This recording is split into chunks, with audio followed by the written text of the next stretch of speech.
안녕하세요. 6월 2일 수요일 새벽 예배를 하나님께 올려드립니다. 기도하십니다. 참 좋으신 주님 감사합니다. 사나운 풍랑 속에서도 우리와 동행하시는 예수님을 봅니다. 예수님께서 오라 하시는 그 말씀을 붙잡습니다. 믿음으로 발을 내디딜 때 기적을 경험하게 하시며 치유와 회복이 우리 교회 가운데 가정 속에 우리 자녀들에게 우리 주변의 삶 속에 일어날 수 있도록 하나님 은혜를 베풀어 주시옵소서. 눈물 어린 기도의 제목들을 가지고 하나님께 나아가서 기도합니다. 주님, 성도들 한 사람 한 사람의 사정과 형편을 아시는 주님께서 가장 선한 것으로 속히 응답하여 주시옵소서. 감사하옵고 예수님의 이름으로 기도했습니다. 아멘. 예찬송가 340장, 새찬송가 542장, 구주에서 의지함이 찬양하십니다. 구주의 의지한 심히 깊은 일세 영생 허락받았음 의심 아주 없도다.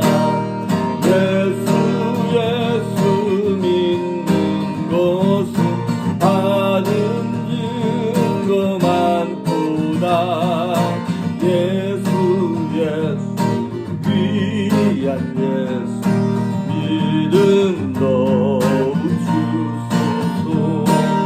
구주 예수 의지한 심히 깊은 일세 주를 믿는 나의 마음 그의 피에 적시네. 예수 믿는 것은 받은 증거 많도다.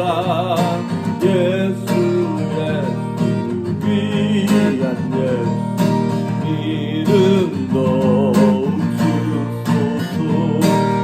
구주 예수 의지하여 죄악 벗어버리네.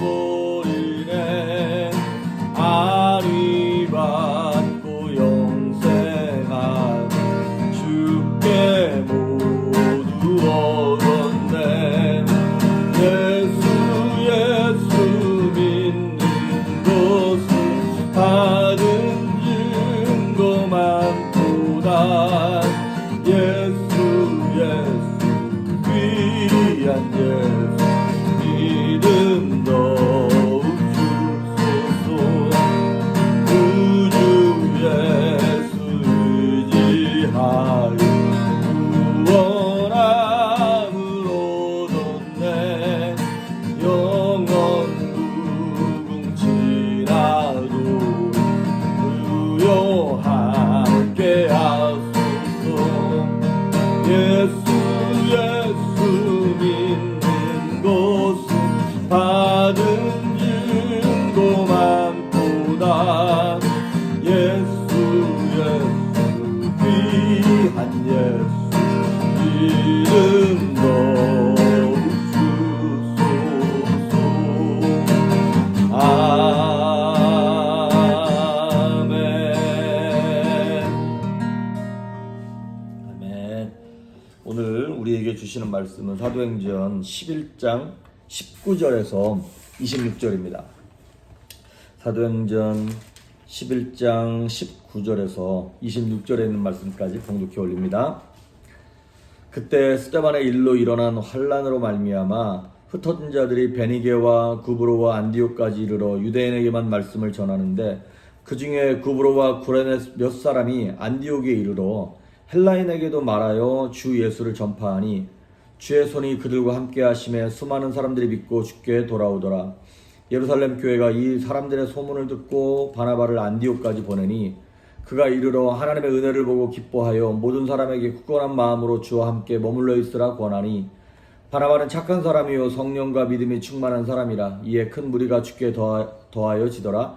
바나바가 사울을 찾으러 다소에 가서 만남에 안디옥에 데리고 와서 둘이 교회에 1년간 모여 있어 큰 무리를 가르쳤고, 제자들이 안디옥에서 비로소 그리스도인이라 일컬음을 받게 되었더라. 아멘. 19절에 보시면 그때라고 하는 말이 있습니다. 아시다시피 그때라고 하는 말이 언제냐면 우리 베드로 사도가 고넬료에게 복음을 전하고 성령이 임한, 그래서 그 성령이 임한 이방인에게도 복음이 전파되는구나라고 하는 그 역사적인 사건이 딱 일어나고 예루살렘에 있던 다른 리더들이 야 그게 진짜냐? 처음에는 베드로를 불러가지고 막 비난했어요. 근데 베드로의 어떤 믿음의 고백과 하나님의 역사에 대한 진실한 얘기를 듣고 난 다음에 하나님이 이방인들에게도 구원의 은혜를 허락하시구나를 깨달은 그때인 거예요. 그때 무슨 사건이 또한 있었습니까? 그 전에 조금 전에 스데반 집사님이 돌에 맞아 죽어감으로 말미암아 예루살렘에 있던 모든 성도들이 막 다 도망갔어요. 즉 이방 지역으로 도망갔다는 얘기인 것입니다. 그래서 그 사건으로 인해서 베니게, 구브로, 안디옥 이런 도시로 다 피난 간 그때를 얘기하는 거예요. 그런데 그때 다 피난 가가지고 어떻게 했냐? 19절 하반절에 보니까 유대인에게만 말씀을 전했어요. 처음에는 그 율법과 선민사상 때문에 비록 이방 지역에 피난 가긴 했지만 거기서도 같은 유대인들만 만났어요. 우리가 마치 미국에 이민 왔지만 처음에 와가지고 한국 사람들 찾아 만나고 우리 코리아타운 만들자 막 이렇게 하다가 점점점 지경이 넓어져서 다른 타민족과 이렇게 동화되듯 유대인들도 처음에는 유대인들만에게만 복음을 전했었어요. 그런데 20절에 보시면 그 중에 구브로와 구레네 몇 사람이 안디옥에 이르러 헬라인에게도 말하여 주 예수를 전파하니, 여기서 나오는 구브로는 사이프러스를 얘기하는 거고요. 그 지중해에 있는 섬 있잖아요. 그리고 구레네는 아프리카 위쪽에 있는 리비아를 얘기하는 거예요. 거기에 도망갔던 유대인 크리스찬들 몇 명이 시리아 안디옥, 지금의 터키 지역으로 이제 그쪽으로 뭐 이주를 했는지 뭘 했는지 모르겠습니다만 그쪽으로 왔어요. 거기 와가지고 어떻게 했냐면 시리아 안디옥에 있는 다른 헬라인 이방인들에게도 복음을 전했더니 저들이 예수를 믿고 구원받기 시작하는 거예요. 자, 저는 이걸 보면서 하나님의 역사는 유대 땅 안에서 베드로를 통해서 이방인 고넬료에게 복음을 전파하기 시작하고 또 스데반의 핍박을 통해서 도망간 성도들을 통해서 이방 땅에 있는 이방인들에게도 동시다발적으로 복음의 역사가 나타나기 시작하는 거예요. 몇 주 전에도 말씀드렸던 것처럼 하나님의 역사는요 입체적입니다. 지금 당장 내 눈에는 어두워 보이고 앞길이 안 보이고 하나님이 없는 것 같고 나를 사랑하지 않는 것 같은데, 내가 눈물 흘리는 그 시점에 하나님이 없다고 막 불평하는 그 시점에 하나님은 구원의 역사를 준비하고 계신 거예요. 나를 도울 사람을 예비하고 계신 거고 하나님의 기적을 내 눈에 안 보이는 곳에서 입체적으로 역사하고 있다는 것이죠. 하나님의 역사가 그렇습니다. 여러분, 우리가 1907년도에 평양에 대부흥운동이 일어났었어요. 그런데 그때 비슷한 시기에 1904년도 5년도에 영국 웨일즈에서 부흥운동이 일어나고 있었고요. 1905년과 6년도에 인도에서도 부흥의 운동이 일어나고 있었어요. 전 세계 방방곡곡에서, 그 당시에는 인터넷도 없고 전화로 연결도 안 돼 있는 그때에 하나님은 입체적으로 성령 역사를 준비하고 계셨던 거라는 것이죠. 그러니까 여러분, 나만 왜 이러냐고, 우리만 억울하고 우리만 어둠 속에 있고 나만 힘든 일을 겪는 것 같다고 걱정하지 마십시오. 하나님이 준비하고 계십니다. 자, 그랬을 때 21절에 보니까 주의 손이 그들과 함께 하시며 수많은 사람들이 믿고 주님께 돌아오기 시작하는 거예요. 그래서 22절에 예루살렘 교회에 있던 리더들이 야 이게 진짜냐? 신기해가지고 이제 그 소문이 사실인지를 확인하기 위해서 누구를 보냅니다. 그게 누구냐면 바나바예요. 바나바 목사님이라 그래야 될까요? 바나바 목사님인지 집사님인지 모르겠습니다만 이 리더인 바나바를 보내요. 그래서 23절, 그가 안디옥에 이르렀어요. 하나님의 은혜를 보고 기뻐하여 모든 사람에게 굳건한 마음으로 주와 함께 머물러 있으라 권하고. 자, 이게 평범한 다른 유대인들이 갔으면요 이거 인정하기 쉽지 않았을 거예요. 유대 사상과 선민 사상에 꽉 쪄들어 있는 사람이 가면 야 이거 너희들에게 여기 이방 땅에서 역사하는 성령의 역사는 이거 이단이야, 이거 가짜야, 이렇게 얘기할 수 있는 확률이 높았을 거예요. 그런데 이 성령 충만한 바나바 목사님이 가니까 하나님의 눈으로 보니까 이거 진짜인 거예요. 그래서 하나님의 은혜를 보고 기뻐하는, 그래서 정말 분별의 영이 살아있는 바나바 목사님의 이제 그 리포트가 딱 제대로 돼 있는 것이죠. 그러면서 뜬금없이 24절에 바나바 목사님에 대한 칭찬이 쭉 나와요. 이렇게 얘기하고 있어요. 바나바는 착한 사람이요 성령과 믿음이 충만한 사람이라 이에 큰 무리가 죽게 더하여지더라. 그렇습니다. 성경에 제가 볼 때는 가장 좋은 얘기만 나오고 가장 칭찬이 많은 사람이 바나바 집사님 같아요. 바나바 목사님 같아요. 사도행전 4장에 보면 바나바에 대한 소개가 쫙 나와요. 그 4장 36절에 보면 바나바를 그 이름 뜻이 뭐냐면 위로의 아들이란 뜻이거든요. 그러니까 바나바의 이름은 요셉인가요? 다른 이름이 있어요. 그런데 성도들, 초대교회 성도들이 그 목사님을 부를 때는 뭐 위로의 목사님이야, 위로의 아들이야, 뭐 평강의 아들이야, 뭐 이런 식으로 불렀다는 거예요. 이게 얼마나 대단한 여러분 칭찬입니까? 그리고 그 사도행전 4장에 보면 이 바나바가 밭을 팔아가지고 하나님께 헌금했다는 얘기가 나와요. 초대교회에 하나님께 헌금한 사람이 바나바밖에 없었겠습니까? 그리고 바나바 집사님보다 더 많은 것을 하나님께 드린 사람이 없었겠습니까? 그런데 성경은 굳이 이름을 딱 적어가면서 이 사람이 하나님께 헌금했다고 이거를 나타내주고 있어요. 그리고 사도행전 9장에 보면 바울이 예수님을 만나는 사건이 나오죠. 그리고 하루아침에 딱 뒤집어져가지고 막 복음을 전해요. 그랬는데 많은 사람이 안 믿는 거예요. 이거 가짜일 확률이 높다. 우리 잡아 죽이려고 하는 거다. 아무도 바울과 교제를 안 하려고 그러니까 바나바가 가가지고 바울과 예수님의 12제자를 화해시켜줍니다. 그 예수님의 12제자들한테 가가지고 얘 진짜라고. 얘 진짜 예수님 만난 거라고. 피스메이커 역할을 누가 감당하냐? 바나바가 하는 거예요. 그리고 오늘 24절에 나오는 것처럼 착한 사람이다. 성령과 믿음이 충만한 사람이다. 25절, 26절에도 보니까 이 바울이 사역의 폭이 넓어지지가 않는 거예요. 예수님 전에 하도 나쁜 짓을 많이 해가지고 사람들이 겁을 내는 거예요. 그래서 어디에 가 있냐? 자기 고향 다소에 처박혀 있는 거예요. 그래서 바나바가 가가지고요. 너 지금 여기 있으면 안 된다고. 이리 나오라고. 그래서 끄집어 나가가지고 시리아 안디옥에 데리고 와서 안디옥 교회에서 1년 동안 바울 사도를 성경 공부 시키는 거예요. 그러니까 함께 사역을 하는 거예요.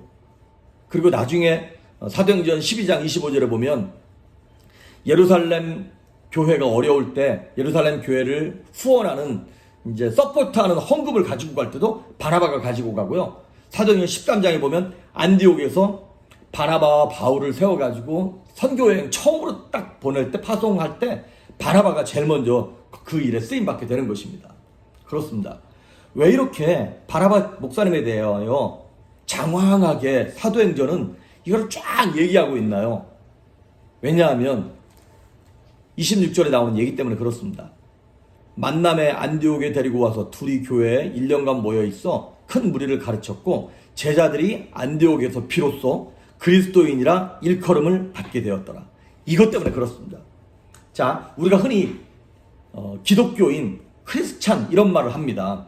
그런데 나 기독교인이야, 저 사람 크리스찬이야 이렇게 말하는 그 크리스찬이라고 하는 말이 처음에 어디서 생겼냐? 안디옥 교회 교인들이 이 말을 처음 들었다는 거예요.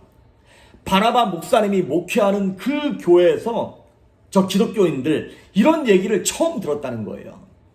여러분, 크리스찬 이거는 크라이스트 라이크, 예수쟁이들 이런 얘기가 똑같은 것입니다. 지금이야 기독교인, 크리스찬 이것이 그냥 일반 명사로 쓰이지만 그 당시에는 어떤 의미인 거냐면 저 예수쟁이들 이 얘기입니다. 그러니까 그 당시에는 핍박의 이름이었고 고난의 이름이었어요. 하지만 적어도 세상 사람들이 볼 때 쟤네들은 보니까 우리가 십자가에 못 박아 죽였던 예수 닮은 인간들이야, 예수쟁이들이야, 이런 의미로 쓰인 것이 기독교인이라고 하는 것이에요. 그 당시에는 저주받은 이름이었지만 지금은 어때요? 영광스러운 이름이다 이 말이죠. 나 기독교인이야, 나 예수 닮은 사람이야, 이런 의미인 것입니다. 그 나다나엘 홀돈이라고 하는 사람이 쓴 그 주홍 글씨 있잖아요. 스칼렛 레터. 그 주홍 글씨 보면 거기 나오는 여자 주인공이 간통으로 인해서 이제 재판에 서게 되죠. 그래서 저 여자는 더러운 여자야, 간통한 여자야. 그래서 그 형벌로 간통 어덜터리의 그 A자 그것을 목에다가 이제 목에 걸고 다니는 거죠. 그걸 써서 이렇게 그 여인이 가는 곳마다 많은 사람들이 몇 년 동안 핍박하고 조롱하고 상대해주지 않죠. 그런데 이 여인이 그 A라고 하는 글자를 주홍 글씨를 목에 걸고 다니면서 정말 경건하게 살았고 그 속죄하는 마음으로 어려운 사람들을 도와주면서 그렇게 살았어요. 그래서 수십 년이 지나고 난 다음에 그 A라고 하는 글씨가 나중에는 어덜터리라고 하는 의미가 아니라 에이보, 능력 있고 에인절, 천사 같은 사람이다 라고 그렇게 인식이 돼버리는 거예요. 그런 것처럼 자, 오늘 제가 드리고 싶은 말씀이 이겁니다. 예수의 말과 행동을 닮은 사람들, 그것이 바로 우리들 성도들의 아이덴티티입니다. 모든 물건은 만약에 이 펜이 있으면 이것이 만들어진 목적대로 쓰임받을 때 가장 아름답습니다. 제가 아까 기타를 쳤는데 기타는 찬양하라고 노래를 할 때 가장 아름다운 거잖아요. 근데 기타를 가지고 뭐 누구를 팬다, 뭐 그렇게 쓰임받을 수는 있겠습니다만 그건 아름다운 게 아닌 거죠. 그럼 기타도 망가지고 사람도 다치는 거고. 그러니까 우리 인생도 하나님께서 우리를 창조하신 목적대로 쓰임받을 때 인생이 가장 기쁘고 행복한 거예요. 그게 바로 행복인 것이죠. 세상의 행복은 소유와 포지션에 있습니다. 내가 얼마큼 올라가야 되고 누구보다 더 뭐 대우받아야 되고 뭘 더 가져야 되고. 근데 그 소유에서 오는 행복이 어떤가요? 그거를 소유하고 나면 또 다른 소유 갖고 싶은 욕망이 생기고 계속 목마른 것이죠. 그러니까 에릭 프롬이 얘기했던 것처럼 뭐 소유냐 존재냐 그랬던 것처럼 뭘 더 누려가지고서는 행복할 수 없어요. 우리는 존재 자체가 하나님과의 관계 속에서 증명되어야 합니다. 우리가 하나님의 자녀다, 하나님이 내 아버지다라고 하는 그 존재, 그리고 우리의 아이덴티티, 우리의 존재의 목적이 무엇입니까? 하나님이 우리를 인생을 창조하실 때 내 형상을 따라 만들었다 그랬잖아요. 하나님의 형상을 따라 만들었고 나의 찬송을 부르게 하려 함이라. 하나님께 영광을 돌리기 위하여 우리를 창조했을 때 우리가 그 창조의 목적에 부합되게 행동했을 때 우리의 인생이 행복하게 되는 것이죠. 그렇습니다. 오늘 바나바 집사람에 대해서 이렇게 뜬금없이 칭찬을 하는 이유, 그리고 안디옥 교회를 소개하는 이유가 왜 그러냐? 저들은 행복했다는 거예요. 안디옥 교회가 정말 예수님을 닮은 존재가 되었고 바나바가 예수님을 닮은 존재가 됐기 때문에 비록 인생은, 그들의 삶은 고난의 삶을 겪긴 했지만 그들의 인생은 아름답고 영광스럽고 하나님 기뻐하시는 예수쟁이의 삶을 살았다는 것이죠. 오늘 저도 그렇고 세상에서도 그렇고 우리 예수 믿는 사람들이 세상에서 칭찬받으면 좋겠습니다. 하지만 세상으로부터 인정받기 위해 사는 사람들은 아닙니다. 때로는 우리가 잘하면 잘할수록 더 큰 손가락질과 예수쟁이라고 하는 핍박을 받을 수 있습니다. 그런데 하나님 보실 때는 그게 영광스러운 것이고 우리의 인생이, 우리의 영혼이 행복한 길이라고 하는 것입니다. 오늘 저와 여러분이 과연 예수 닮은 사람들인지, 예수님처럼 살아가고 말하고 있는지 한번 돌이켜보면서 오늘 하루도 주님과 동행하는 저와 여러분 될 수 있기를 주의 이름으로 축복합니다. 기도하십니다. 좋으신 하나님 감사합니다. 예수님 때문에, 복음 때문에 예수쟁이라고 하는 핍박을 받는 날이 있더라도 정말로 기뻐하며 행복해하며 믿음으로 더 열심으로 살아갈 수 있는 성도들이 될 수 있도록 담대함을 주시며 지혜를 허락하시고 성령의 충만함을 허락하여 주시옵소서. 감사드리옵고 예수님의 이름으로 기도했습니다. 아멘.